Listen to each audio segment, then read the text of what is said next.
வேறு லெவல். தனுஷோட அந்த படம், அந்த பாட்டுக்காகவே பார்க்கலாம். இன்றைக்கும் அந்த பாடல் கேட்டோம்னா வச்சுக்கலாம், ஒரு மனசுக்கு வந்து பார்த்திங்கன்னா ஒரு நம்ம அம்மா கிட்ட மடியில் படுத்த மாதிரி ஒரு ஃபீல் வரும். கடைசி நிமிடங்கள்ன்றது அது எப்படின்றத நம்ம சொல்ல முடியல.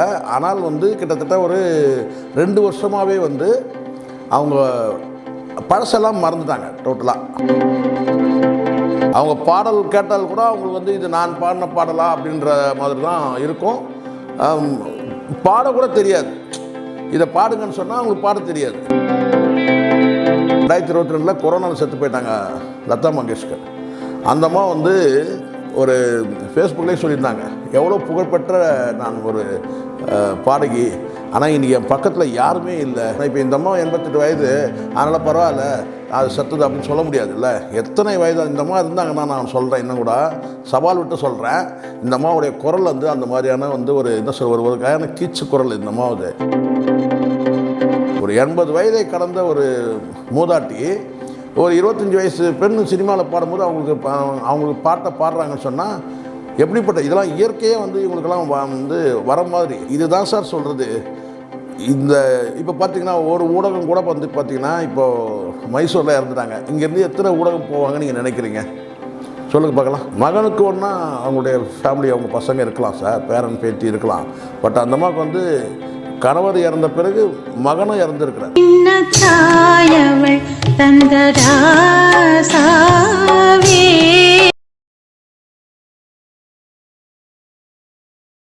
சார் வணக்கம். சார் வணக்கம் சார். வணக்கம் சார். உங்களுக்கே தெரியும், அதாவது இவங்கெல்லாம் கிண்ண சாதனை புரிந்தவங்கன்ற கூட சொல்லலாம். ஜானகி அவர்கள், அதாவது பின்னணி பாடகி ஜானகி அவர்கள் மரணம் அடைஞ்சிட்டாங்க. அவங்களுக்கு வயது 88. எல்லாருக்குமே தெரியும் அவங்க மரணம் அடைஞ்சிட்டாங்கன்ட்டு. ஆனால் அவங்களோட கடைசி காலகட்டம் பார்த்திங்கன்னா அவங்க நிஜமாகவே சுயநினைவே இல்லாமல் தான் சில வருடங்கள் வாழ்ந்ததாக ஒரு செய்தி இருக்குது. இது முற்றிலும் உண்மையாக சார்? அது இல்லை சார், இது சுயநினைவு இல்லைன்னு அப்படி சொல்ல முடியாது. எப்படின்னா சுயநினைவு இல்லைன்னா எந்த நினைவுமே இல்லாமல் இருக்கிறதுன்னு ஒன்று இருக்குது. ஆனால் இவங்களுக்கு இந்த பிரச்சனை கேட்டால் அந்த மறதின்னு சொல்லுவாங்கள்ல, எல்லாத்தையும் மறந்துடுறது, அதாவது பழசு அத்தனையும் மறந்துடுறதுன்னு ஒன்று இருக்குது பாருங்க. அதில் நீண்ட காலம் அவதிப்பட்டாங்க. கடைசி நிமிடங்கள்ன்றது அது எப்படின்றத நம்ம சொல்ல முடியல. ஆனால் கிட்டத்தட்ட ஒரு 2 வருஷமாகவே அவங்க பழசெல்லாம் மறந்துட்டாங்க டோட்டலாக. மறதி ஏன்னு சொல்லுவாங்களே, அந்த பெராலிஸ் வந்தால், அந்த பக்கவாதம் வந்தால் சொல்லுவாங்கன்னா சில இதெல்லாம் எல்லாம் அழிஞ்சு போயிடும். அந்த மாதிரி தான் இவங்களுக்கு அந்த மறதியில் பார்த்திங்கன்னா அவதிப்பட்டாங்க அப்படின்னு சொல்லி இருக்கு. இப்போ பானுப்பிரியா கூட சொல்லுவாங்க. பானுப்பிரியா அவங்கள அந்த பழசெல்லாம் மறந்துட்டாங்க அப்படின்னு கூட சொல்லுவாங்க. அந்த மாதிரி இவங்களுக்கு ஒரு மறதி நோயின்றதை விட என்னென்னு கேட்டால் அது ஏதோ ஒரு டிஸார்டர் ஆகிடுது. அது மொத்தமாக பார்த்தோன்னா அழிஞ்சு போயிடுது. அப்படி தான் இவங்க 2 வருஷமாகவே இவங்க அப்படி தான் இருந்தாங்க. அவங்களுக்கு நினைவுனா 2022 23 வாக்கு வரைக்கும் இவங்க சரியாக இருந்தாங்க. 23க்கு பிறகு இவங்க இந்த மறதின்ற அந்த பிரச்சனையில் ரொம்ப அவதிப்பட்டாங்க, ரொம்ப கஷ்டப்பட்டாங்கன்னு தான் சொல்லுவாங்க. இதில் என்னென்னா 2022 உங்களுக்கு இவர் எஸ்பிபி இறந்தார்ல, அப்போது இவங்க அவருக்கு இரங்கல் தெரிவித்தாங்க. அவரை நினைவு கொண்டாங்க. பார்த்தீங்கன்னா ஒருமையில் சொல்லி, ஒருமையிலனா ரொம்ப பாசமாக தம்பின்ற மாதிரி அவங்க பேசினாங்க. அவருடைய இறந்ததுக்கு ரொம்ப துக்கம் தெரிவித்தாங்க, ரொம்ப கஷ்டப்பட்டாங்க.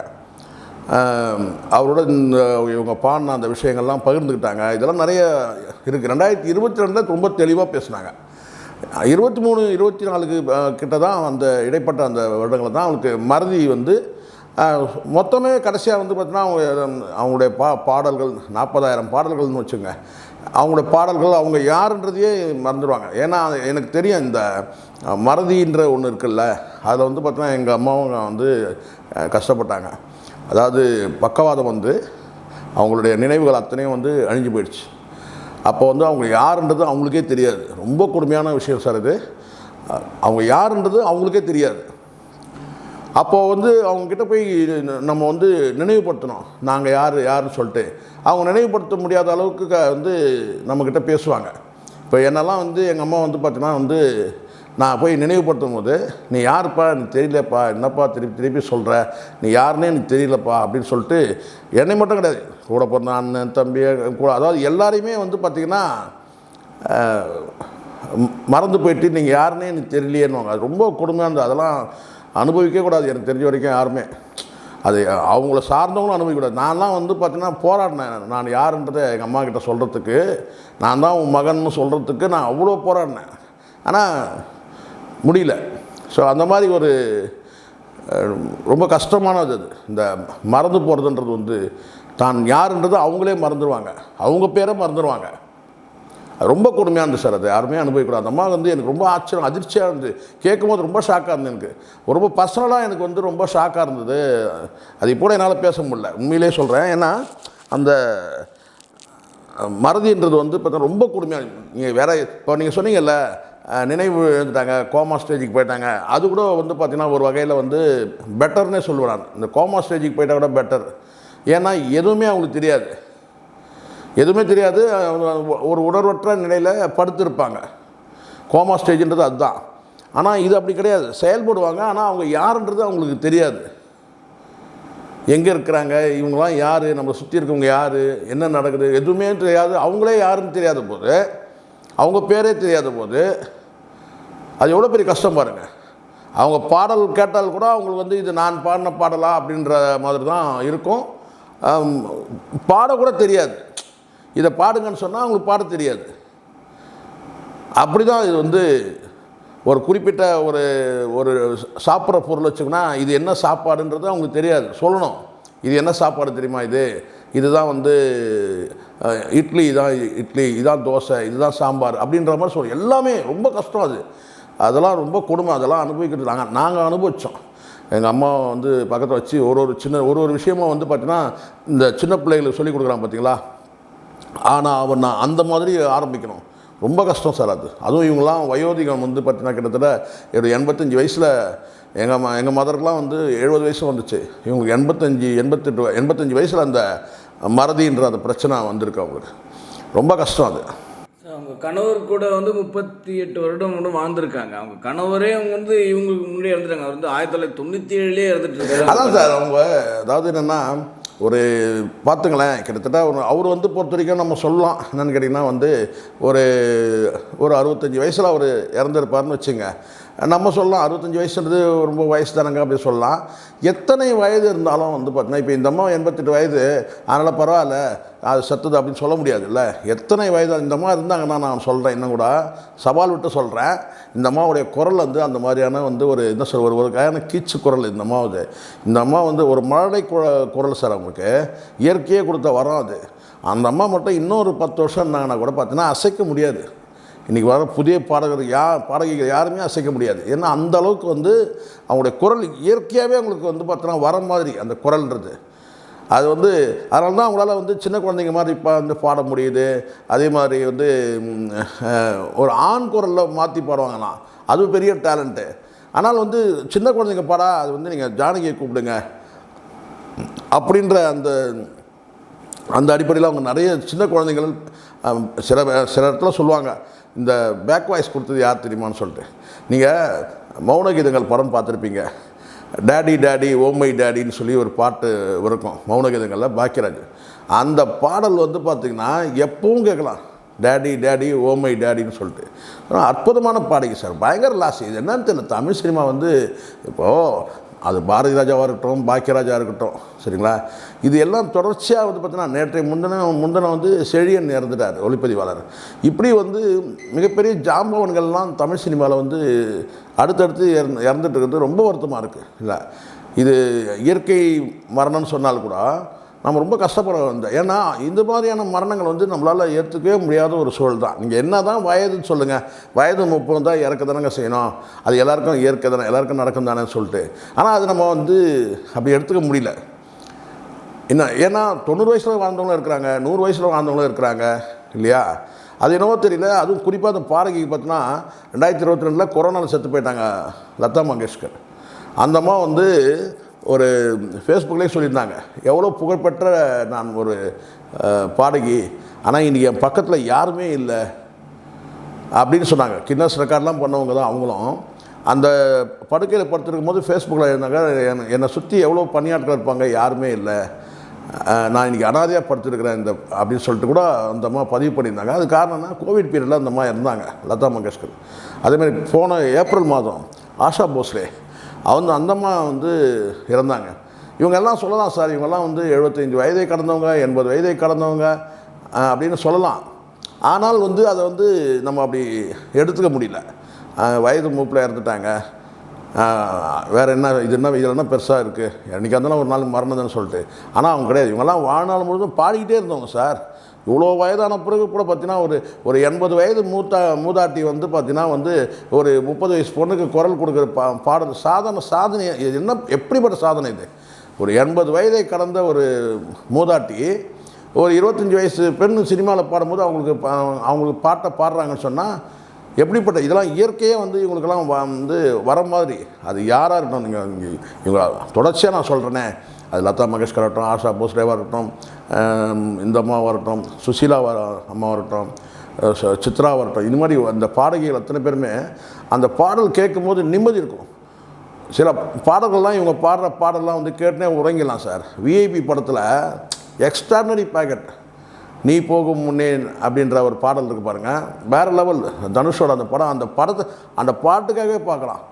இன்றைக்கும் அந்த பாடல் கேட்டோம்னா வச்சுக்கலாம், ஒரு மனசுக்கு வந்து பார்த்திங்கன்னா வந்து ஒரு நம்ம அம்மா கிட்ட மடியில் படுத்த மாதிரி ஒரு ஃபீல் வரும். அதனால் அந்த விஐபி படத்தில் நீ போகும் முன்னே அப்படின்னு அந்த வரி வரும் பார்த்திங்களா, அதெல்லாம் வந்து அம்மா மடியில் படுத்த ஃபீல் இருக்கும் சார். அம்மா தாலாட்டுனா அப்படி ஒரு தாய் தாலாட்டு சொல்லுவாங்கள்ல, அதுதான் அந்த அளவுக்கு. இத்தனைக்கும் அவங்களுக்கு வயசு இல்லை தெரியுமா? அப்போது 76 வயசு, 75 வயசுக்கு மேலே அந்த பாடல் பாடும்போது. அதனால் இதெல்லாம் வந்து எனக்கு ரொம்ப இந்த பாரதி ராஜா பாக்கியராஜுக்கு கூட வந்து பார்த்திங்கன்னா இது பயங்கரமாக ஊண்டிங்காக இருக்குது எனக்கு. அதுவும் அந்த அம்மா வந்து 2 வருஷத்துக்கு முன்னாடி இந்த அம்மா மறதி பிரச்சனைன்னு வரும்போது எங்கள் அம்மா ஒப்பிட்டு நான் வந்து அதை பார்த்தேன். அம்மாக்கிட்ட நம்ம அப்படி தானே கஷ்டப்பட்டோம், மறதியில் கஷ்டப்பட்டாங்களே அப்படின்னு சொல்லிட்டு.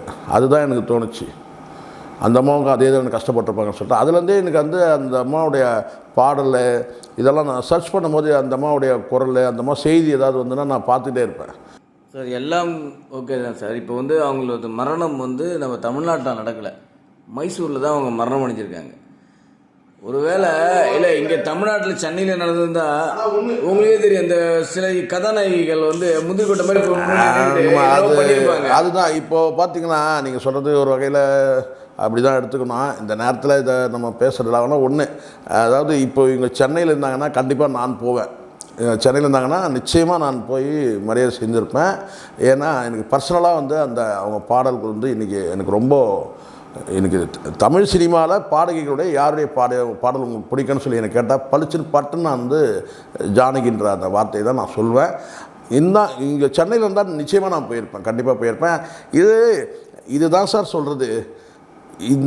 இப்போ பார்த்திங்கன்னா ஒரு ஊடகம் கூட வந்து பார்த்திங்கன்னா இப்போது மைசூரில் இறந்துட்டாங்க. இங்கேருந்து எத்தனை ஊடகம் போவாங்கன்னு நீங்கள் நினைக்கிறீங்க சொல்லுங்கள் பார்க்கலாம்? சில பேர் போகலாம், அந்த செய்திக்காக போகக்கூடிய அந்த மெயின் ஸ்ட்ரீம் மீடியாக்கள் போகலாம். இப்போ சாதாரண யூடியூப்லாம் போகிறதுலாம் கஷ்டம். இவ்வளோ தூரம் மைசூரில் போய் வந்து காட்சிப்படுத்துறது அது நடக்கிறதுக்கு வாய்ப்பில்லை. ஆனால் அதே சென்னையில் இருந்தாங்கன்னா எல்லாருமே வந்து போயிருப்பாங்க. காட்சிப்படுத்துறதுக்கு நான் போகிறனோ இல்லையா, கண்டிப்பாக மரியாதை செய்கிறதுக்காக நான் போயிருப்பேன். எனக்கு அந்தளவுக்கு பர்சனலாக வந்து அந்த பாடல்கள் எனக்கு ரொம்ப ஊண்டிங்க, ரொம்ப அதாவது என்ன ரொம்ப ஈர்ப்பு அதிகம் அந்த பாடலில், உயிரோட்டம் ஜாஸ்தி. அதுவும் குறிப்பாக அந்த தாய் அந்த சின்ன தாய் அவள் பெற்ற ராசா இந்த தளபதியில் வேறு லெவல் சார். இதெல்லாம் அவங்களாம் வந்து பெரிய மேதைகள், அப்படி தான் நான் சொல்ல முடியும். இந்த இடத்துல வந்து 88 வயசில் இருந்தாலும். ஆனால் இங்கே இதே சென்னையில் நடந்ததுனாக்கா வழக்கமாக இவங்களுடைய அழிச்சாட்டியம் ஜாஸ்தியாக, நீங்கள் சொன்ன மாதிரி இந்த நடிகைகள் போய் அங்கே போய் ஆக்கிரமிச்சிக்கிட்டு இவங்க தான் என்னமோ பெருசாக வந்து இது பண்ணுற மாதிரி அந்த வேலைகள் இப்போ கொஞ்சம் சமீப காலமாக அதானே பண்ணிகிட்ருக்குறாங்க சில நடிகைகள்லாம். இப்போ என்ன செய்வாங்க? இப்போ இவங்களாம் அங்கே போவாங்களா நான் கேட்குறேன். இங்கே இருந்தால் வந்து பார்த்திங்கன்னா வந்து அது ஒரு பெரிய வந்து சீனை போடுவாங்க. இப்போ இங்கேருந்து இந்த நடிகைகள்லாம் மைசூர் போவாங்களா சார்? போக மாட்டாங்க. ஆனால் ஊடகங்கள் வந்து பார்த்திங்கன்னா குறிப்பிட்ட சில ஊடகங்கள் வந்து பார்த்திங்கன்னா கண்டிப்பாக போவாங்க. அதனால் ஊடகங்களை வந்து யாரும் தயவுசெய்து வந்து பார்த்திங்கன்னா ஒரு புகழஞ்சலி வந்து அந்த புகழை வெளியே கொண்டு வரணும். இன்றைக்கி அந்த அம்மா சென்னையில் இருந்தாங்கன்னா இந்நேரம் அந்த மரியாதையே வேறு மாதிரி இருந்திருக்கும். பட் அங்கே எப்படி நடக்குன்னு தெரியல. ஏன்னா அவங்க பல மொழியில் பாடியிருக்கிறாங்க தான். ஆனாலும் கூட தமிழ்நாட்டில் அவங்களுடைய உயிர் போயிருந்ததுன்னா அது இத்தனைக்கும் அவங்க வந்து பிறப்பால் வந்து ஆந்திரா குண்டூரில் தான் பிறந்திருக்கிறாங்க. ஆனால் தமிழில் தான் வந்து அவங்களுடைய சாதனைகளை 2 தேசிய விருதுகள், ஒன்று வந்து இஞ்சி இடுப்பழகி, ஒன்று வந்து அந்த செந்துரப்பவே, 2 தேசிய விருது தமிழ்நாட்டில் வாங்கியிருக்குங்க. வேற்றுமொழியில் 2. அப்போ வந்து இங்கே 30க்கும் மேற்பட்ட விருதுகள், அதில் பாதிக்கு வந்து பார்த்திங்கன்னா இங்கே வந்து தமிழ்நாட்டில் ஒரு 15 விருது தமிழ்நாட்டிலே கிடச்சிருக்கு. ஸோ இதெல்லாம் வந்து சொல்கிறாங்களே 40,000 பாடல்கள் சொல்கிறாங்களே, குறைஞ்சபட்சம் நான் சொல்கிறேன் ஒரு 25,000 பாடல்கள் தமிழ்நாட்டில் வந்து தமிழ் மொழியில் பாடியிருப்பாங்க. உத்தேசமாக தான் நான் சொல்கிறேன். ஸோ தமிழ்நாட்டில் தான் அவங்களுடைய அச்சீவ்மெண்ட்டு சாதனைகள் வந்து அதிகம். ரொம்ப வருத்தமாக இருக்குது. அவங்களுக்கு இறுதி மரியாதை கூட இங்கே செய்ய முடியாத ஒரு சூழ்நிலை இருக்குது. அதுதான் அது அவங்களுடைய சூழல் சார், அவங்க குடும்ப சூழல். ஏன்னா இதில் ஒரு விஷயம் நீங்கள் கவனிக்கணும். அந்த அம்மாவுக்கு வந்து ஒரே மகன்.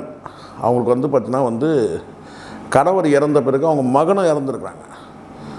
அப்போ பார்த்துங்க, மகனுக்கு ஒன்றா அவங்களுடைய ஃபேமிலி, அவங்க பசங்க இருக்கலாம் சார், பேரன் பேத்தி இருக்கலாம். பட் அந்த அம்மாவுக்கு வந்து கணவர் இறந்த பிறகு மகனும் இறந்துருக்கிறாரு. இதுதான் இந்த வயோதிகத்தில் இறக்குறவங்களுக்கு அத்தனை பேருக்கும் பெரிய சிக்கல் என்னென்னு கேட்டிங்கன்னா, அவங்களுடைய கண் முன்னாடி வந்து அவங்க பிள்ளைகள் வந்து காலமாயிடுவாங்க. அவங்களுடைய காலம் குறுகிய காலத்தில் முடிஞ்சிடும். அது சில நேரங்களில் வந்து அந்த மாதிரி நடக்கும். இந்த வயோதிகத்தில் வந்து ஒரு 85 வயசுக்கு மேலே இருக்கிறாங்கன்னா, இப்போ இவர் பாரதி ராஜா எடுத்துங்க, அவருடைய காலத்திலேயே அவருடைய மகன் வந்து இறந்தது தெரியும் உங்களுக்கு. அந்த மாதிரி தான் இவங்களுக்கும் நடந்திருக்கு. ஸோ இப்போ வந்து அவங்களுக்கு ஃபேமிலி வந்து அவங்க பேரன் பேத்தி யாராவது இருந்தாங்கன்னா ஒரு இருக்கிறாங்களான்னு தெரியல. அவங்க தான் மைசூரில் ஒரு இருந்திருக்கலாம். ஆனால் கடைசி காலம் வந்து அவங்களுக்கு கஷ்டமாக தான் இருந்திருக்கு. சரி சார், அவங்களோட ஆத்மா இறைவனும் சென்று சாந்தி அடைந்து நம்ம சேனல் சார் நிச்சயமாக சார், உள்ளே அந்த அம்மாவுடைய ஆத்மா சாந்தி அடையணும். நன்றி, வணக்கம் சார். இது போல பல வீடியோக்களை கண்டு மகிழ எங்களது ரீசன்ட் வாய்ஸ் சேனலை மறக்காம சப்ஸ்கிரைப் பண்ணுங்க.